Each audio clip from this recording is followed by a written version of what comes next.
What's good, YouTube? Hypnotic Toad here, welcoming you back for another deck profile from the Lenexa Kansas Regional.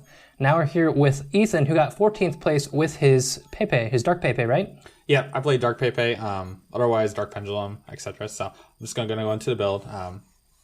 3 Sorcerer, standard, have to play it. 2 good Turtle, 2 Lizard Draw, Draw Engine, things you need to play. For the one-offs, 1 Joker, 1 Monkey Board, 1 Turn Toad, and 1 Silverclaw. Silverclaw for the OTKs, Turn Toad just because you can get over Monarchs really easily with it. And then the last 2 pals are 2 Second Donkey. Basically, this just replaces Joker because it can, when it's normal or special, if you control skills, you can add a Performapals from your deck to your hand. And so you can either normal some of this, pendulum some of this, and you basically get free cards. It's basically just like a new Joker or Monkey Board. A lot of people said that when the emergency ban list came out, they neutered this deck. Now, that same day you came over and we played, and I realized it didn't get neutered. What are your thoughts? No, so they definitely hindered the deck. The mages, I understand being banned completely. Monkey Board and Joker, I mean, I understand their logic behind it. I wish they'd probably put it more to 2. But I'm okay with the mages being banned just because it was more of an inconsistent build. With donkeys in there, it's a lot more consistent. So in a lot of ways, it just opened up more play opportunity. The only thing it sucks about it is since we don't have Damage Juggler, we don't have outs for Wavering Eyes, which can absolutely just blow you out in the mirror match.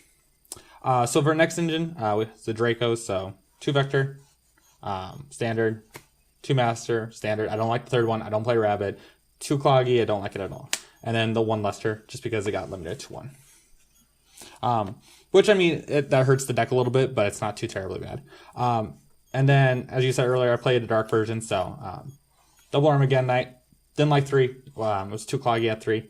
Comboed off 1 Zephyros. This card was amazing, being able to shuffle or return monkey boards back to your hand, recycling them, as well as other problem cards. And then the 1 Dragon. This card's really, really good. Be able to out-domain any problem card, any set card before you go out, anything like that.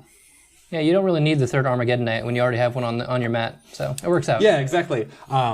One of the main reasons why I got this mat is because I played the Armageddon Knight build, and it just looks really cool. So, and then the other cards I played 2 Ariadne, kind of like a Light and Darkness deck, almost in some way. This is just really good, just being able to blow it up with Sorcerer, Ignister, etc., or even Wavering Eyes, just being able to combo off and get more cards to hinder your opponent. Yeah, being able to search your 3 strike must be really nice. Yeah, it's really good. It came up clutch. I didn't get Twin Twister too much for that. So, the 1 Archfiend-centric, this card is one of the best in this card deck right now. Just being able to get rid of any problem cards, Exile Force, MST, anything you need. And then the last card is the 1 Masked Chameleon. Tuner replaces basically another Luster Dragon. Being able to summon this, grab a Master or Vector from your deck, or from your graveyard is really good, and just go instant into Ignister. So that's the monsters for a deck. Spell lineup, pretty standard. 3 Wavering Eyes should be banned. I hate this card. You have to play it though. Round 3, I won up against the player that actually won the entire event, and he Charlie Denton, right? Yep, and he double Wavering Eye. He activated Wavering Eye. I chained Twin Twister, destroying my 2 cards, and he chained the second copy Wavering Eyes, and I basically lost from there. Game 2, I blew him out, and then game 3, he won. So it could have been you up there, number 1 on the table. Yeah, my 2 losses were definitely very close. So they both won the game 3, but I'll explain more of that later. 3 Draco face off. I want to get through to my Lester as fast as possible, just because it's really good. Being able to get 2 cards out of your deck is really good. Being able to load up your extra deck as well. And then the 1 Rhoda, basically play 3 Armageddon Knight. I don't want to open 3 Armageddon Knight. I'd rather search for 1. 1 Twin Twister. I don't like more than 1 in the main. I originally had 2 in the main. This card's really good. You might come across sometimes where you have a dead Draco face-off, and this is really good just to pitch with it, as well as other problem cards, so you can get rid of anything you need. And then the 1 Instant Fusion. I didn't like this at 2. I originally was playing 2, but then Monarchs came out, and I realized when playing against Monarchs, this can be dead quite a lot, especially if Domain up, because then you can't go in your Norden, so it's a dead card, and it's not a combo card that you want then. And I'd rather have other cards. So I cut it down to 1, and it worked perfect. And then the trap cards. We have the Solemn Brigade, 3 strike, and 1 warning. This card was clutched quite a bit this weekend, even though my opponents knew that I had these from searching off Ariadne. They were just really good, being able to blow up or blow out for pendulums of 4 or above, Monarch effects, etc. It worked out really well. Yeah, even if they know what you have, if they know you have a strike set, I mean, it causes them to play around what they were originally going to be doing, so it really causes some major disruptions. Yeah, I've seen a lot of players, when they knew that I had them face down, they were just really frustrated because they couldn't do the optimal play, and then they were forced to play around it or blow them up and make inconsistent plays, in which then, at that point, I probably had more cards in my hand, such as Donkeys, Monkey Board, Joker, getting ready to set up for next turn and just blow them out of the water. And then the one Treacherous Trap Pull, really good. Even though I do play a lot of traps, usually I can get this off in the graveyard before those go. Usually I'll go Rafflesia if I don't know what they're playing, just because that's just a really good generic card. It forces them to play around. They don't know what trap holes you play.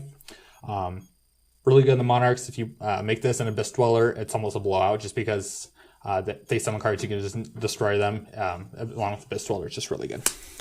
It's a 40 card main deck. Did you have any trouble cutting it down to 40, or was it pretty easy? With the adjusted list, it wasn't too terribly bad. I did fiddle around with numbers quite a bit. I could have went up to 42, but then I decided against it just because since we don't have Joker and Monkey, we want to make it as consistent as possible. So. Okay. All right, we'll go into the extra deck now. Some of these are going to be changing here. For example, one Chimera Tech, Fortune Dragon. Never went into it, never seen Cyber Dragons. I'm honestly thinking about cutting this card. I had no problem against all my Cosmos. I 2-0'd basically every single one of them. Okay. It was not a problem. One Dinosaur Powerful, being able to combo off, grab Draco Search from your graveyard is really good, and then a 2950 defense, and just keeps your monsters alive and your scales. And then the one Norn for that, like I said, I didn't like 2 Instant Fusion or above. Against Monarchs, it's dead quite often, and I don't like that. So those are the fusions. And then for Synchros, I only played 2. Best card in the extra deck, Double Ignister. This card won me so many matches, being able to just shuffle anything back into the deck. If I go Ignister, target one of my cards, and they change something, I'd be like, okay, switch, and then be able to shuffle anything else back into the deck. One Deltros and one Diamond. So with Infinity being gone, I wanted something more for Burning Abyss, being able to go Deltros, pop a card, and then Diamond because it negates dark effects and they can't send cards from deck to grave. It's also pretty good against Monarchs because if they can't do Aether or Erebus, be able to send stuff from the deck to grave at all. This came up in my BA match, which I'll talk about later. It was all right. It's going to be coming out here for later on when Utopia the Lightning comes out. Then the other ones, one Majester, being able to dig, one Castell, really good, just generic rank 4. Rafflesia, really good. MVP probably would be Nightmare. Since this is a dark deck, I made this against BA, made Abyss Dweller and Nightmare, and that's basically almost an auto lock against BA because anything that's special on my clips down, you have Abyss Dweller, they don't get their effects and they can't even go off. So it stalls them so much, and then you're just having so much card advantage by then that they just instantly lose. One Abyss Dweller. Part of my cuts I'm going to be making, I really want to put this at 2. Abyss Dweller is absolutely incredible right now. Monarchs shuts them down almost majority of the time with their deck, just because they can't get Pantheism off, can't get Graveyard effects off. BA shuts them down. Cosmo, if you can combo it off with other cards, instantly shuts them down as well. This card is just amazing right now. I often want to see more than one, so I'm really half tempted to put this at 2. I probably will. One Diamond Dire. Diamond Dire is just really good, being able to pop off problem cards before you go off and combo. One Trapeze Magician, that's the card that's coming out. I thought I could still... It's still possible to make this card. It's just not as viable anymore just because Joker is gone, and that was a big blow to the deck. I mean, you can make this easily with Joker and just be able to go off. But just one Joker at 1, it makes that really hard to. And especially since you don't have Damage Juggler, Hat Trick, or anything like that, because they're all spellcasters as well. So it's even hard. You can still make it. It's just really hard now. So I'm probably going to take it out. One King of the Pharaoh Limps, being able to search for your scales. Game 2 against the round 3 player, the one that went undefeated. He won game 1. Game 2, I managed to summon this card, search for my skills, and then set a strike and a deck devastation virus. And then during his standby, I deck devied him for a Guitardle and 2 Lizard Draw out of his hand. So then he only had Raigeki, Vanities, and a Luster and wasn't able to do anything. He eventually just had to burn through his Vanities and Luster, and I just OTK'd him after that. 15 cards. Like I said, there's going to be some things that are going to be changing here. I'll do the side deck. Some things are going to be changing here with stuff I'm taking out. Played 2 Cyber Dragon. With Chimera Tech coming out, I'm going to take this card out. I didn't see it all day. Never needed it. I 2-would basically every single Cosmo player. Hand Traps, Double Effect Veiler. Ultimate Effect Veiler. Yep, ulti first Effect Veiler. You got to play the ultis. 2 ulti Effect Veiler, and then 2 Maxi. Hand traps are just really good. I don't like them in the main deck because they cannot be a combo card sometimes. And if you're going first and you draw these cards, it's not really good because it isn't a combo card. So I decided to side them and then see what my opponent's going to be doing game 2 and 3, whether I put them in or not. But they're really clutch quite often. I mostly didn't want to main the Max C. Just because the amount of Monarch players are there. Max C is absolutely awful against Monarchs, and I don't ever want to see it. Yeah, usually they only special summon once, if any. Yeah, it's just a 1-for-1, and I'd rather get more cards for value. Like when I played against BA, I drew 4 cards against him, and he just couldn't do anything. For board wipes, Raigeki, Double Dark Hole, being able to off any problem fields, anything like that, especially against the mirror match when they just bring out 3 Xyz or anything like that, and just be able just to nuke their field, and then go off and probably OTK them.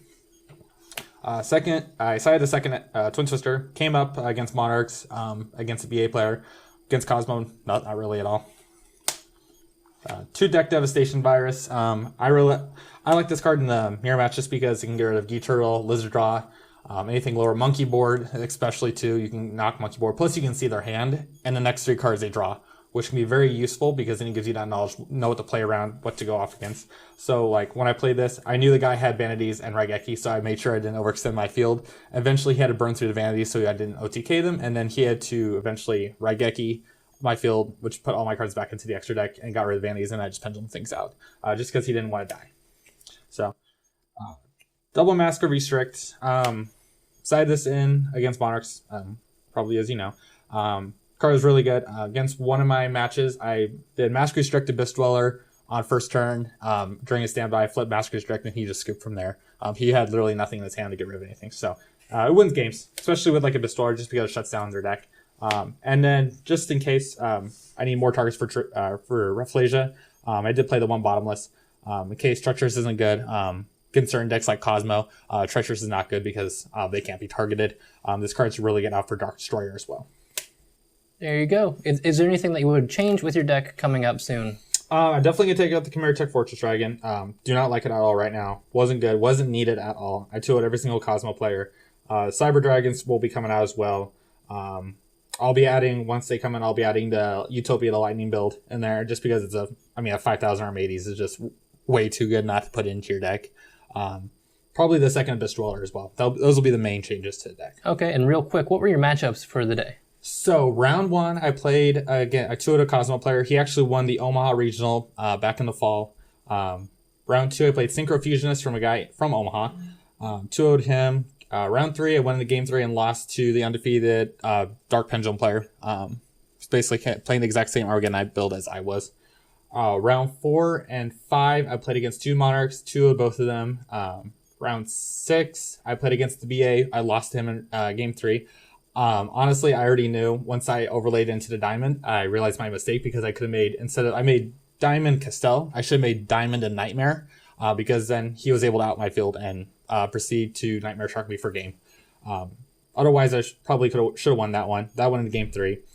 The next 2 rounds, I played 2 Cosmo, and just 2 of both of them. They weren't that hard of a problem at all to play against. Awesome. Thank you so much, Ethan. Once again, this is Ethan Swartzen with his 14th place Dark Pepe or Dark Performapal build. And we'll be bringing another deck profile again tomorrow as well. Thank you so much for watching. But until next time, me and Ethan are going to get up out of here.